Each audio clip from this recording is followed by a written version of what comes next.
إن الحمد لله نحمده ونستعينه ونستغفره ونعوذ بالله من شرور أنفسنا ومن سيئات أعمالنا من يهده الله فلا مضل له ومن يضلل فلا هادي له وأشهد أن لا إله إلا الله وحده لا شريك له وأشهد أن محمدا عبده ورسوله يا أيها الذين آمنوا اتقوا الله حق تقاته ولا تموتن إلا وأنتم مسلمون يا أيها الناس اتقوا ربكم الذي خلقكم من نفس واحدة وخلق منها زوجها وبث منهما رجالا كثيرا ونساء واتقوا الله الذي تساءلون به والأرحام إن الله كان عليكم رقيبا يا أيها الذين آمنوا اتقوا الله وقولوا قولا سديدا يصلح لكم أعمالكم ويغفر لكم ذنوبكم ومن يطع الله ورسوله فقد فاز فوزا عظيما أما بعد فإن خير الحديث كتاب الله وخير الهدي هدي محمد صلى الله عليه وسلم وشر الأمور محدثاتها وكل محدثة بدعة وكل بدعة ضلالة وكل ضلالة في النار. أعوذ بالله السميع العليم من الشيطان الرجيم. بسم الله الرحمن الرحيم. سبحان الذي أسرى بعبده ليلا من المسجد الحرام إلى المسجد الأقصى الذي باركنا حوله لنريه من آياتنا إنه هو السميع البصير. سبحانك لا علم لنا إلا ما علمتنا إنك أنت العليم الحكيم. رب اشرح لي صدري ويسر لي أمري واحلل عقدة من لساني يفقهوا قولي رب زدني علما.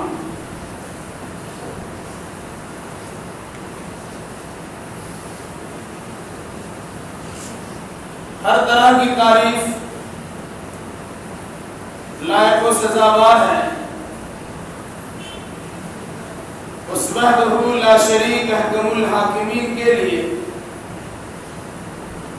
جو عرش عظیم کا مالک ہے. درود و سلام نازل ہو جملہ انبیاء کرام علیہم السلام کو، خصوصاً احمد مصطفیٰ محمد مصطفیٰ صلی اللہ علیہ وسلم پر. اللہم صلی علی محمد وعلی آل محمد كما صليت على إبراهيم وعلى آل إبراهيم إنك حميد مجيد. اللهم بارك على محمد وعلى آل محمد كما باركت على إبراهيم وعلى آل إبراهيم إنك حميد مجيد.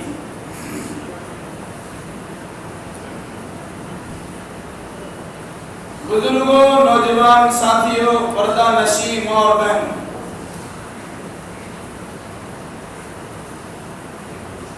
خطبہ مسنونہ کے بعد سورہ بنی اسرائیل کی ایک آیت کریمہ کی تلاوت کی گئی ہے. انشاءاللہ الرحمن اسی آیت کریمہ کی روشنی میں بعض اہم چیزوں کی جانب آپ کے توجہات کو مبذول کرایا جائے. اللہ ہمیں صحیح کہنے، صحیح سننے، صحیح سمجھنے اور صحیح باتوں پر عمل کرنے کی توفیق مرحمت فرمائے.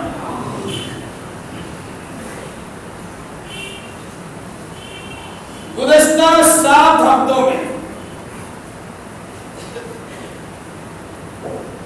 انسانیت کے فروغ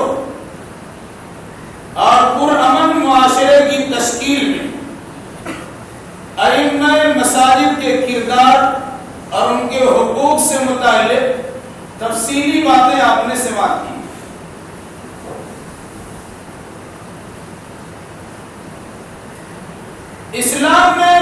مساجد کی کیا اہمیت ہے، اس سلسلے میں اشارہ میں کچھ باتیں آپ کے سامنے ہیں، اور ساتھ ساتھ مساجد میں جو عمل کیا جاتا اس کے فائدے کیا ہے، اس سے متعلق بھی کچھ چیزیں آپ کے سامنے ہیں۔ اسی مناسبت سے سورہ اسراء، یہ سورہ بنی اسرائیل کی ابتدائی آیت کریمہ کی تلاوت کی گئی۔ ایک بار اس کا ترجمہ سیدھے سادے لفظوں میں سماعت فرمائیں۔ سبحان الذی اسری بعبدہ لیلا من المسجد الحرام الی المسجد الاقصی۔ پاک ہے وہ اللہ جو لے گیا اپنے بندے خاص کو مسجد حرام سے مسجد اقصی تک رات کے حصے۔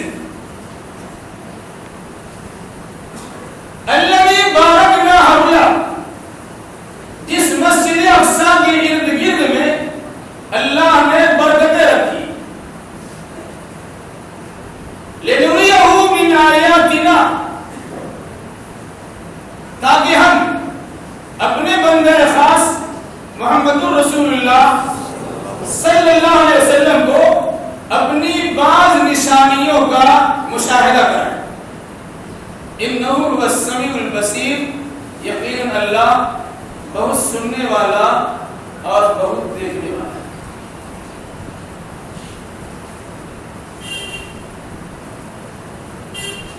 رسول اکرم صلی اللہ علیہ وسلم کی زندگی میں بے شمار واقعات ہیں اور بہت سارے معجزات آپ کو عطا کیے۔ انہی واقعات و معجزات میں سے ایک واقعہ اور ایک معجزہ سفر معراج بھی، جہاں انسانی ذہن و دماغ کام نہیں کرتا، اور اسی کا نام معجزہ ہوتا ہے کہ انسان عاجز و دربادہ رہ جائے اس کی حقیقت کی سمجھنے سے، یہاں تک کہ یا تو اس کے ماننے کے لیے گھٹنے ٹیک کے یا اس کا انکار کر کے اللہ کے عذاب کو دعوت دے۔ تو واقعہ معراج ایک معجزہ بھی ہے اور ایک اہم واقعہ بھی۔ تفصیل میں نہیں بتاؤں گا، اختصار سے کچھ باتیں آپ کے سامنے آئیں گی۔ واقعہ معراج کے ہونے سے متعلق امت کا اتفاق ہے، لیکن کس سال میں ہوا، کس مہینے میں ہوا، کس تاریخ کو ہوا، اس میں زبردست اختلاف۔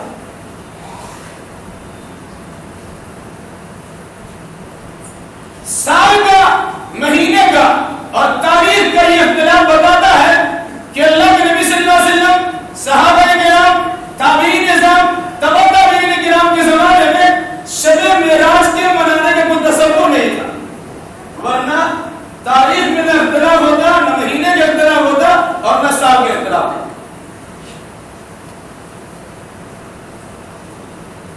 سفر کی شروعات ہوتی،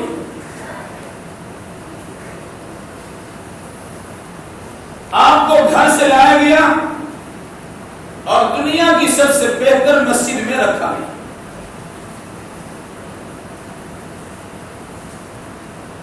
پھر اس کے بعد اس بہترین مسجد سے آپ کو اڑایا گیا اور دنیا کی سب سے تیسری بہتر مسجد کے پاس اللہ کے نبی صلی اللہ علیہ وسلم کو پہنچایا گیا، کیونکہ دوسری مسجد ابھی بنی نہیں تھی۔ پہلی مسجد بن چکی تھی، تیسری مسجد بن چکی، دوسری مسجد ابھی بنی نہیں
نکال دیا اور آسمان پہ پہنچا دیا ہے.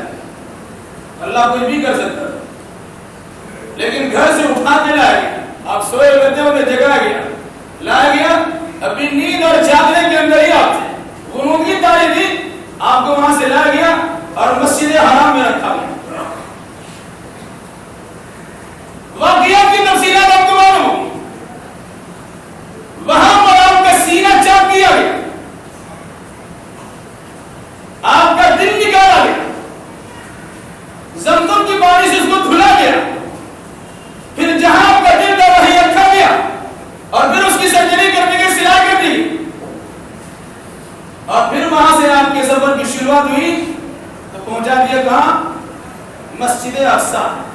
ایک مسجد سے نکالا, دوسری مسجد پہ لے گئے, اور پھر دوسری مسجد سے نکالا تو سب سے ایک اہم مسجد کی طرف اور بھی لے گئے. چلو اس کی تفصیل اور بھی ہے.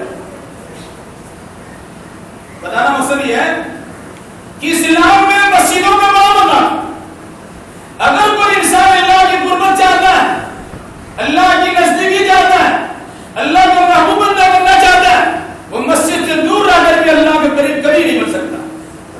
اب لاکھ مرتبہ اپنے گھر میں نماز پڑھ لیجیے, سر پٹک پٹک کے اپنے پیشانی پہ گھٹا بنا لیجیے, اور اپنے جسم کو ان اعضاء جوارح پر جو سجدے میں ٹکتے ہیں ٹھیرا دبا لیجیے. لیکن اگر فرض نماز کے لیے مسجد میں نہیں جاتے ہیں تو آپ کی نمازوں کا کوئی اعتبار نہیں ہے. یاد رکھیے. اس مناسبت سے سفر کی شروعات ہوتی ہے ایک مسجد سے, پھر پہنچایا گیا دوسری مسجد جو کہہ لیے درجے کے اعتبار سے تیسری مسجد. پھر اس مسجد سے آپ کی شروعات ہوتی ہے 7ویں آسمان پر ایک اور مسجد ہے جو فرشتوں کی مسجد جنہیں بیت المعمور کہا ہے. پھر آپ کو وہاں بھی پہنچائے. مطلب کیا ہو رہا ہے؟ جانا ہے اللہ کی بارگاہ میں اور ٹھہرایا جا رہا اللہ کے گھر میں. مسجد کو بیت اللہ اسی لیے کہا کہ اللہ کا گھر ہے, اس پر کسی انسان کا زور نہیں چلتا. بڑے بڑے ساہوکار سردار امیر و صاحب اختیار اللہ کی مسجدوں میں آ کر اپنے سر جھکائے عاجزی اور انکساری کا ثبوت بیان کرتے ہیں. اور اگر کوئی انسان اتراتا کرتا ہے, اتراتا کرتا ہے, تو کوئی انسان اللہ کے بندوں کی جماعت میں شامل نہیں ہو سکتا. بتانا مقصد کیا ہے؟ ایک بہت اہم سفر کرایا گیا جن میں مسجد کے کردار پر توجہ دیجیے کہ مسجد ہی مسجد ہے, مسجد پھر مسجد پھر مسجد, جس سے مسجد کی اہمیت کا اندازہ لگا سکتے ہیں. اور آگے بیت المقدس میں پہنچایا گیا, وہاں سے دوسرا سفر شروع ہوا, وہ آسمانی سفر ہے. 7واں آسمان کی بلندی پہ چڑھا گیا. یاد رکھیے گا, اللہ نے جب اپنے نبی کو بلایا ہے تو اپنا نمائندہ بھیج کر منگایا. اس سے اندازہ لگائیے گا, اگر کسی کو دعوت دیتے ہیں تو لے جائیے اور پھر پہنچا جائیے. اللہ نے بلایا تو جبریل کو ہے, اور جو انسان جس مقام و منصب کے لائق ہوگا لانے والے کو اسی انداز سے لے جائے. آپ سوچیں بڑا امام صاحب کی بات ہے, ڈرائیور کو بھیج دیا لے کے آ جا بھائی, یہ اس کی شان کو گستاخی ہوگی.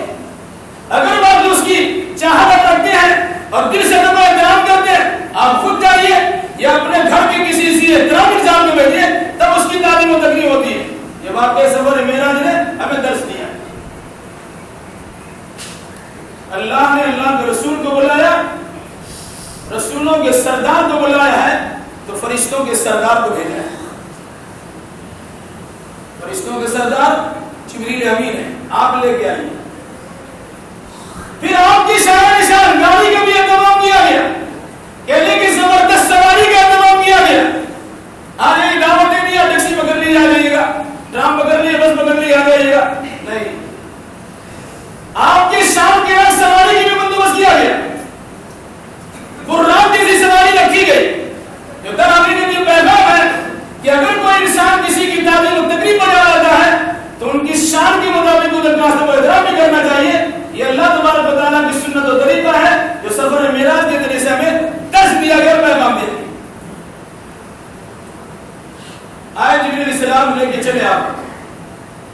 رات پہ آپ کو بٹھایا گیا، 40 دن کا سفر 40 سیکنڈ یا منٹ میں کرا دیا گیا۔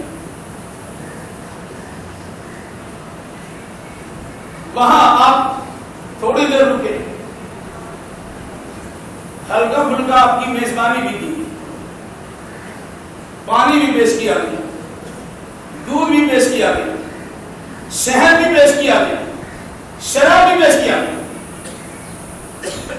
اس میں آپ کے لیے آزمائش بھی تھی اور ساتھ ساتھ آپ کی تعلیم و تقریب کے اعتبار سے میزبانی بھی تھی۔ شراب رکھ کر یہ آزمایا گیا کہ آپ شراب کی طرف اگر آگے بڑھیں گے تو آپ کی امت گمراہ ہو جائے گی۔ اللہ کے نبی صلی اللہ علیہ وسلم کو شراب سے روک دیا گیا، پیش ضرور کیا گیا تھا، لیکن آپ نے اس کا استعمال نہیں کیا۔ اس کا مطلب کیا ہے کہ اگر کسی پہ تکلفی کے وقت میں کسی دعوت میں آپ کو اس طرح پہنچا دیا گیا اور اس قسم کی چیزیں آپ کے سامنے آ جائیں تو اللہ کے نبی صلی اللہ علیہ وسلم کی شریعت کی روشنی میں ایسی مجلسوں کو بائیکاٹ کر دینا چاہیے، اور اگر کسی مجبوری بات ہوتی ہے تو دوست احباب کا خیال کرتے ہوئے شراب کو منہ نہیں لگانا چاہیے، بلکہ جو چیز حلال ہو اسی کا استعمال کرنا چاہیے۔ تو آپ نے شراب نہیں پیا، آپ نے دودھ پی لیا، پھر اس کے بعد آپ کا سفر شروع ہوتا ہے آسمان کا۔ ایک زبردست سیڑھی لائی ہوئی، موجودہ دور میں چھوٹا سا مثال، چھوٹی سی مثال، بڑی بلڈنگ تک پہنچنے کے لیے لفٹ لایا گیا، چڑھنا ہونا کچھ نہیں ہے، سیدھا پہنچ جائے۔ وہ اللہ کی گاڑی سے زبردست لفٹ تھا، ایک بڑی سی سیڑھی تھی جو میں زمین پہ لگائی گئی اور اس کی پہنچ آسمان، پھر آسمان، پھر آسمان، ساتوں آسمان تک۔ پہلے آسمان پہ پہنچے، دروازہ کھٹکھٹایا، وصول جاری ہے۔ کسی کے گھر میں داخل ہونا ہے، چاہے امام صاحب رہیے، چاہے قاضی صاحب رہیے، چاہے حاکم وقت رہیے، چاہے صاحب سرکار رہیے، سردار ہو، سرکار رہیے، کسی کے یہاں پہنچنے سے پہلے آپ کی ذمہ داری ہے کہ ڈائریکٹ مت گھس جائیے، دروازہ کھٹکھٹائیے اور اجازت طلب کیجیے۔ جبریل امین نے محمد صلی اللہ علیہ وسلم کو لیا، آسمان تک پہنچا، دروازہ کھٹکھٹایا، پوچھا کون؟ کہا جبریل۔ کہا اور بھی کوئی ہے؟ محمد صلی اللہ علیہ وسلم۔ کہا بلائے گا؟ ہاں بلائے گئے، دروازہ کھلا، پھر اس کے بعد اندر گئے۔ غور کیجیے گا، آج اگر کسی انسان کے دروازے میں پہنچیے، آپ نے دروازہ کھٹکھٹایا، نہیں کھلا، نام وہ جلانا شروع کر دیا، اس کے دروازے پہ گیا، دروازہ تک نہیں کھولا، پرمیشن نہیں دیا، اجازت مانگی، اجازت مل بھی سکتی، نہیں مل سکتی، صاحب خانہ کو پورا کیا، کس پوزیشن میں، کس حالت میں ہے، کیسی مجبوری میں ہے، کیا مسائل کے ساتھ ہے، وہ آپ کو دروازہ نہیں بھی کھول سکتے ہیں، تو آپ کو وہاں پر کبیرہ خاطر ہونے کی ضرورت نہیں، وہاں سے لے آئیے۔ اور یہ سورہ نور وغیرہ اس میں اجازت طلبی کے احکام بتلائے ہیں۔ تو دروازہ کھٹکھٹایا، سوال و جواب ہوا، جبریل جا رہے ہیں، فرشتوں کا سردار جا رہے ہیں، آسمانی دنیا کے مخلوق کا رہنما جا رہے ہیں، اور پھر کائنات کی ساری کائنات کے سردار جا رہے ہیں۔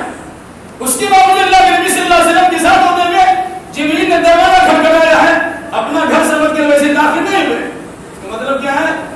بسا اوقات اگر آپ اپنے گھر میں بھی داخل ہوتے ہیں تو آپ گھر کا دروازہ پیٹیے، وہ بھی بڑی سورہ نور وغیرہ ہے، 3 وقتوں میں خاص طور سے اپنے گھر کے اندر بھی بغیر دروازہ کھٹکھٹائے نہیں جا سکتے۔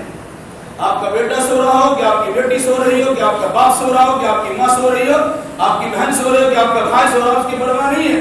سونے کی حالت میں انسان کا کپڑا ادھر سے ادھر ہو سکتا ہے، جو سونے کے اوقات ہے اس وقت میں اگر آپ کو گھر میں داخل ہونا ہے تو دروازہ پیٹ کے جائیے، چھوٹا بچہ بھی آپ کے دروازہ کھٹکھٹا کے آپ کے گھر میں جائے گا۔ تعلیم آپ نے کبھی دی ہے؟ وجہ کیا ہے؟ ماں باپ کے حرکات و سکنات کو بچے دیکھتے ہیں اور وہ ڈھیل بن جاتے ہیں، ان کے میل ملاپ کی کیفیات کو دیکھتے ہیں اور برائی کے جذبات ان کے دل و دماغ میں پروان چڑھنے شروع ہو جاتے ہیں۔ یہ کیوں ہوتا ہے؟ انشاءاللہ کبھی اس کی وجہ آپ کے سامنے ہے۔ تو دروازہ کھٹکھٹائی، داخل ہوئی، سلام کیا، جواب ملا، مرحبا، خوش آمدید کہا۔ حضرت آدم علیہ السلام سے پہلے آسمان میں ملاقات ہوئی، کہا تشریف لاؤ اے نیک صالح بیٹا، مرحبا بابن الصالح۔ اس کے بعد یاد رکھیے گا آدم علیہ السلام کے دائیں بائیں کچھ لوگ تھے، دائیں طرف والے کو دیکھتے تھے تو خوش ہو جاتے، اور بائیں طرف والے کو دیکھتے ہیں حضرت آدم تو رونے لگتے ہیں، رنجیدہ خاطر ہو جاتے۔ اللہ کے نبی صلی اللہ علیہ وسلم سے جبریل سے پوچھا کون لوگ، ماجرا کیا ہے؟ کہا یہ آدم علیہ السلام کی اولاد میں سے وہ خوش نصیب ہیں جو اچھے عمل کرنے والے ہیں، ان کو دیکھ کر بابا آدم کو خوشی محسوس ہوتی ہے۔ یہ وہ لوگ جو بری حرکتیں کرنے والے، ان کو دیکھ کر ان کو تکلیف ہوتی ہے۔ تو کیا بات، گارجین کی ذمہ داری ہے اپنے اولاد کی صحیح تربیت کرنا۔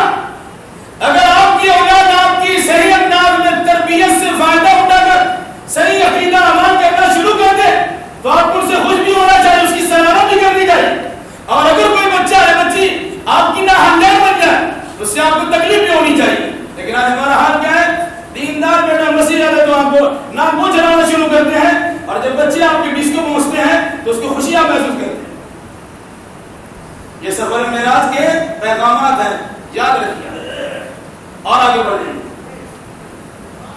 اسی انداز سے دوسرے آسمان پر پہنچے، کھٹکھٹا کر اجازت طلبی ہوئی، وہاں دو نبی سے ملاقات ہوئی، حضرت یحییٰ اور حضرت عیسیٰ علیہ السلام و تسلیم۔ سلام کیا، جواب ملا۔ ان دونوں نے بھی آپ کو نبی ہونے کی حیثیت سے تسلیم کیا کہ آپ نبی ہیں۔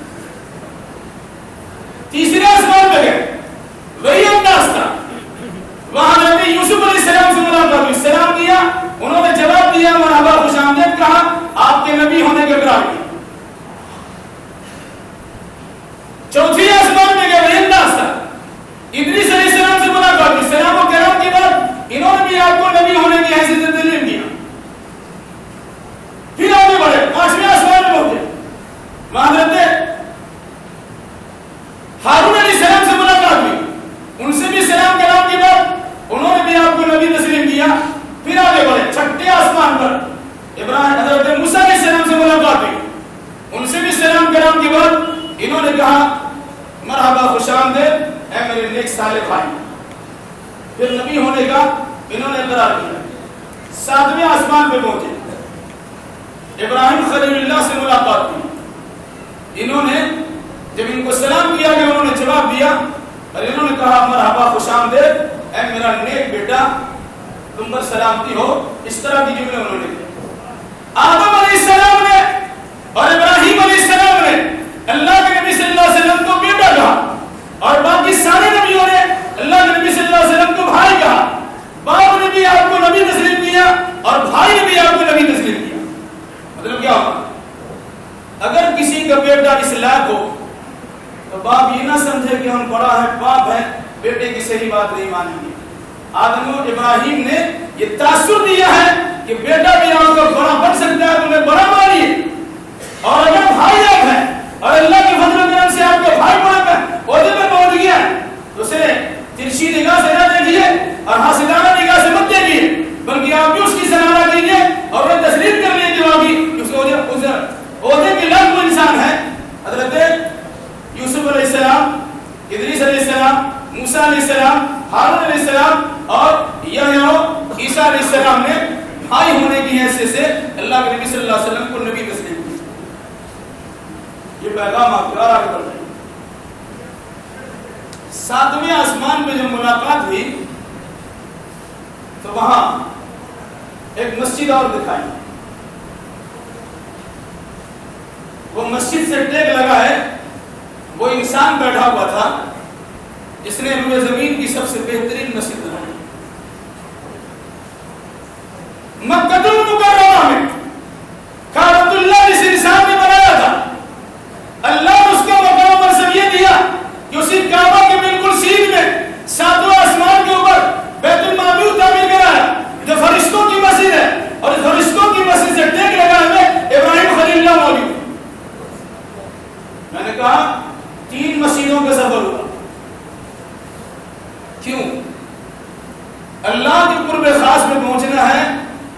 سے رابطہ پیدا کیا۔ اب جب تیسرے مسجد میں پہنچ گئے تو پھر وہاں سے اور بھی اونچا اڑا گئے۔ عند سدرۃ المنتہا، اسی 7ویں آسمان پر ایک زبردست درخت آپ کو دکھایا گیا جو بیری کا درخت تھا۔ اس کی کیفیات حدیث میں بڑے عجیب اور نرالے انداز میں پیش کی۔ اس کے جتنے پتے ہیں معلوم پڑتا تھا کہ وہ ٹڈی دل بیٹھے ہوئے ہیں جو سونے کے بنے، اور اس پر انوار تجلیات کی مستقل بارش ہو رہی۔ اذ یغشی السدرۃ ما یغشی ما زاغ البصر وما طغی، اللہ کی انوار و تجلیات سے وہ سدرۃ المنتہا اس طرح چمک رہا تھا، اس کے باوجود اللہ کے نبی صلی اللہ علیہ وسلم کو دیکھنے میں کسی قسم کی کوئی پریشانی نہیں۔ نگاہ چمکا چود ہو جاتی ہے جب بتیاں تیز جلتی ہیں، زبردست روشنی کا انتظام تھا، لیکن اللہ کے نبی صلی اللہ علیہ وسلم کے دیکھنے میں کسی قسم کی پریشانی نہیں۔ پھر اس کی بات وہی انتہا جنت الماوا، وہیں پر جنت الماوا بھی ہے، آپ کو جنت کی سیر کرائیں۔ پھر اس کے بعد اللہ کے نبی صلی اللہ علیہ وسلم کو جہنم کا بھی سیر کرائیں۔ پھر اس کے بعد اللہ کے قرب خاص میں پہنچایا گیا۔ پہنچے وہاں بارگاہ الہی میں، اللہ تبارک و تعالیٰ نے اپنے رسول کو جب بلایا، ایک نور کا زبردست پردہ تھا جو در حقیقت خالق و مخلوق کے درمیان آ ہے، عابد و معبود کے درمیان رکاوٹ ہے۔ پھر اللہ تبارک و تعالیٰ نے وحی کی پیغام دیا، 3 تحفے عطا کیے، ان تحفے میں غور کیجیے اور اس کے بعد اندازہ لگائیے کہ جو تحائف اللہ کے نبی صلی اللہ علیہ وسلم کو آسمان کی بلندی پر بلا کے دیا گیا، ان تحفوں کی قیمت ہماری نگاہ میں کیا ہے؟ ایک سرٹیفکیٹ کہیں سے ملتا ہے 70 جگہ آپ دکھاتے ہیں، یہ تمغہ ہم کو ملا 2 میں ملا، اللہ کے نبی صلی اللہ علیہ وسلم کو بلا کے تحفہ دیا گیا اور زبردست تحفہ دیا گیا، دینی دنیا میں دونوں اعتبار سے بہترین تحفے دیے گئے۔ کہا آپ کی امت میں سے جو انسان شرک نہیں کرے گا اسے خوشخبری سنا دیجیے کہ اللہ تبارک و تعالیٰ ان کی ساری خطاؤں کو معاف کر دے۔ یاد رکھیے گا، شرک کرنے سے سارے اعمال آپ کے اکارت و برباد چلے۔ شرک نہیں ہے، کبیرہ گناہ بڑا سے بڑا گناہ ہوگا، اللہ چاہے گا معاف کر دے گا، اور اگر معاف نہیں کیا تو سزا کاٹ کے پھر جنت میں پہنچا دے۔ یہ ایک اہم تحفہ تھا۔ دوسرا تحفہ سورۃ البقرہ کی آخری 2 آیتیں آپ کو دی، آمن رسول سے فنصرنا علی القوم الکافرین تک۔ یہ تحفے کیا ہے؟ عرش کے نیچے اللہ کا زبردست خزانہ ہے، وہ خزانے کی اہمیت کیا اللہ کو معلوم۔ مسلم شریف کی روایت میں اس انداز سے شرح ملتی ہے کہ اللہ کے عرش کے نیچے اللہ کا خزانہ ہے، اس خزانے میں سے یہ 2 آیتیں نکال کر اللہ کے نبی صلی اللہ علیہ وسلم کو بطور تحفہ معراج کی رات دی۔ کیا ہے اس کی تفسیر پڑھ لیجیے گا تفسیر کی کتاب میں۔ بس ایک بات یاد رکھیں، اللہ کے نبی نے فرمایا کہ جو انسان ان دونوں آیتوں کو رات میں پڑھ لے گا، یہ 2 آیتیں ان کے لیے کافی ہو جائے۔ کس کے لیے کافی ہوگی؟ اللہ کے نبی صلی اللہ علیہ وسلم نے بدعت نہیں کی ہے۔ اب شارحین حدیث سے پوچھیے یا مفسرین قرآن سے پوچھیے، کس کے لیے کافی ہے؟ جن کے لیے کافی، انسان کے لیے کافی، شرارت پسند انسان کے لیے کافی ہے، تکلیف کو پہنچانے کا ارادہ کرے اس کے لیے بھی کافی ہے۔ اس کے علاوہ اگر کوئی انسان نگاہ بد لگا تو اس کے لیے بھی کافی ہے، کوئی جادو کرنا چاہے اس کے لیے بھی کافی، وغیرہ ذالک۔ اور بعض مفسرین نے یہ بھی کہا کہ اگر کسی انسان کو معمولات ہے، رات میں تہجد گزاری کی لیکن وہ پڑھ نہیں سکا اور یہ 2 آیت کریمہ پڑھ لیا، تو یہ 2 آیت کریمہ ان کی تہجد کے لیے بھی کافی ہو جائے۔ جو پڑھتا ہے لیکن کوئی کسی کو نہیں پڑھ سکا اور یہ 2 آیتیں پڑھ لیا تو ان کے لیے کافی ہو جاتی ہے۔ یہ کتنا عظیم تحفہ ہے۔ اس کے بعد تیسرا اور سب سے اہم تحفہ وہ کیا ہے؟ 50 وقت کی نماز۔ سفر شروع کرایا تھا مسجد سے، لے جا کے اسٹاپ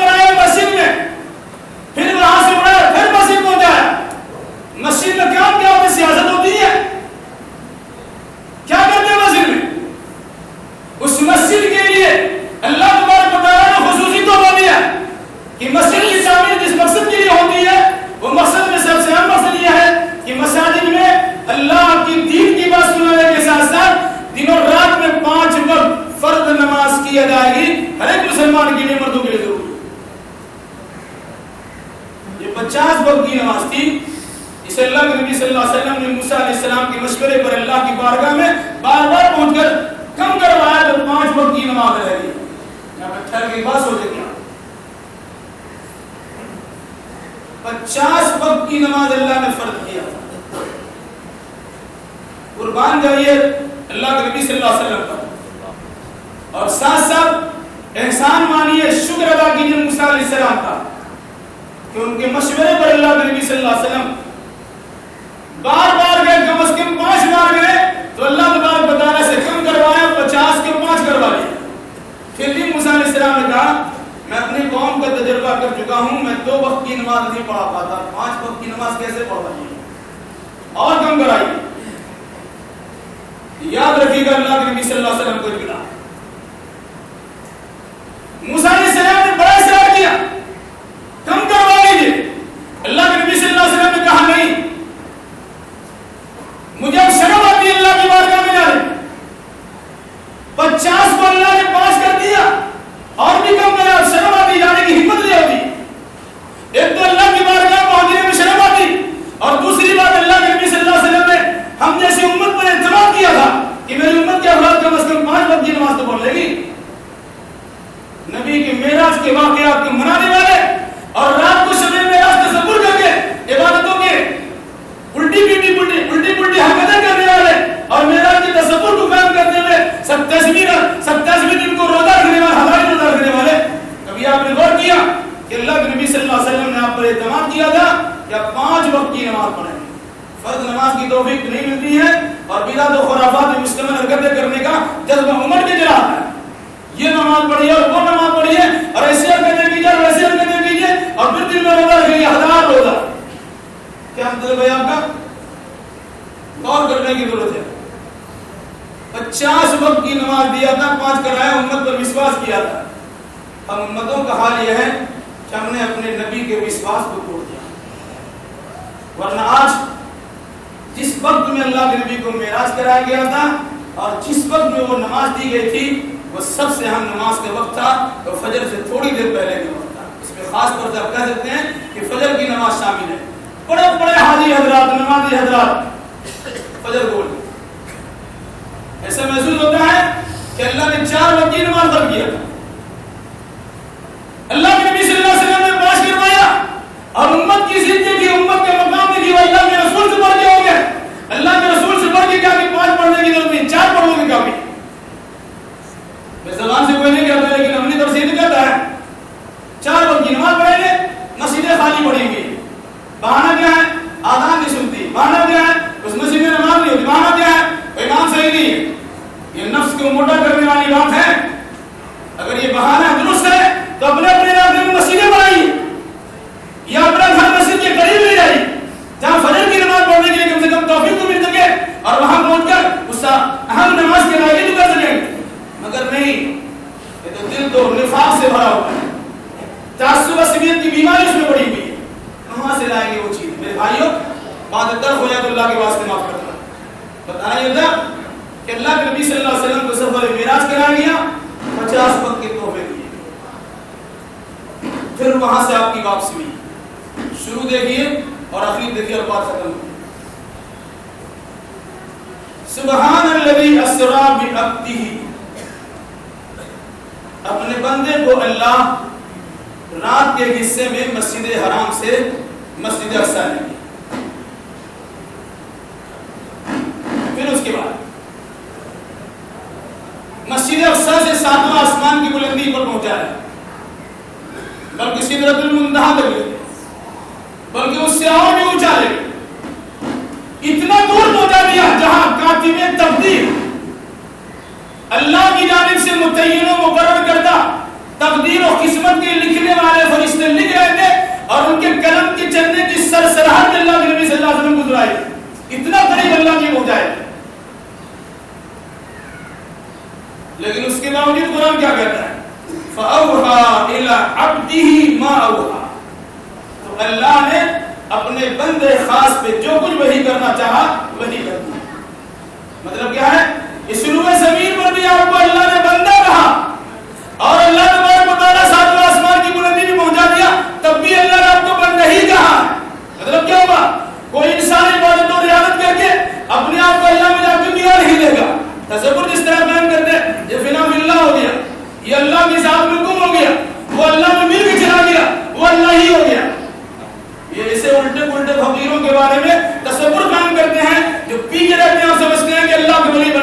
جو ننگے ڈھنگے بھی رہتے ہیں، ناپاک تک رہتے ہیں، صفائی ستھرا کو کچھ خیال نہیں رہتا ہے، اور ان کے بارے میں یہ مجذوب اللہ کی ذات میں گم ہو گیا. لا حول ولا قوت الا باللہ. میرے بھائیوں، اللہ کے نبی صلی اللہ علیہ وسلم کو اللہ نے پہنچایا ہے تو وہاں بھی عبد ہی کہا. مطلب کیا ہوا؟ اتنی رفعت و بلندی پر پہنچنے کے بعد بھی اللہ کے نبی صلی اللہ علیہ وسلم اللہ کے بندہ ہی رہے، اللہ نہیں بن گئے. اگر کوئی انسان کہتا ہے کہ اللہ کی ذات میں شامل ہو گئے اور وہی جو مستوی عرصہ خدا ہو کر اتر پڑا ہے مدینہ مصطفیٰ ہو گئے، لا حول ولا قوت الا باللہ، اس قسم کے عقیدے گھڑنے کی ضرورت نہیں ہے.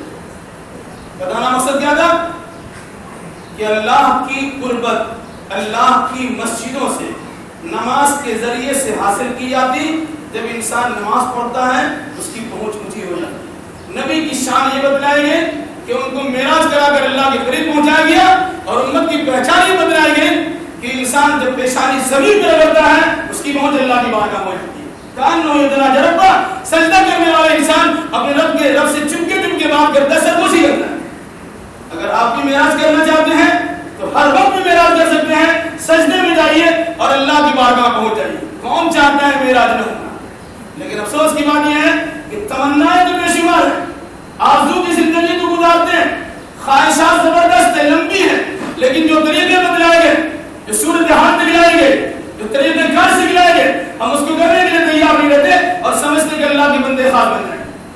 بھائیو، اللہ کے نبی کی عصمت کا تصور اسی میں قائم ہو سکتا ہے کہ جس بنیاد پر اللہ نے ان کو اتنا بڑا مقام دیا ہے ان چیزوں کو ہم حاصل کریں اور نبی کا احسان مانے کہ انہوں نے ہمارے لیے اللہ کی بارگاہ سے نماز کو کم کرا کر تھوڑے موڑے نماز پڑھوا کر اللہ کی قرب خاص میں پہنچا دیا. معراج کرا دیا، گھر میں معراج کرا دیا، مسجد میں معراج کرا دیا، روئے زمین میں معراج کرا دیا. نماز پڑھیے اور اللہ قریب ہو جائیے. چاہتے اگر آپ تو فرض نماز کی پابندی کیجیے اور مساجد سے رشتہ جوڑ کریے. انشاءاللہ کبھی اس سلسلے میں اور بات آ سکتی ہیں. اللہ ہم جملہ مسلمانوں کو حقیقت ہر سمجھنے سمجھانے اور اسی مناسبت سے عقیدہ اعمال بجا لانے کی توفیق بنانا. الہی جو بیمار و شفا کام دار عاجل عطا فرما دیں. الہی جو پریشان حال کی بلا پریشانی کو دور فرما دیں. الہی جن لوگوں نے کی دعا کی درخواست کی تو اللہ اپنے فضل و کرم سے ان کی جہاد مراد کو پوری فرما دے.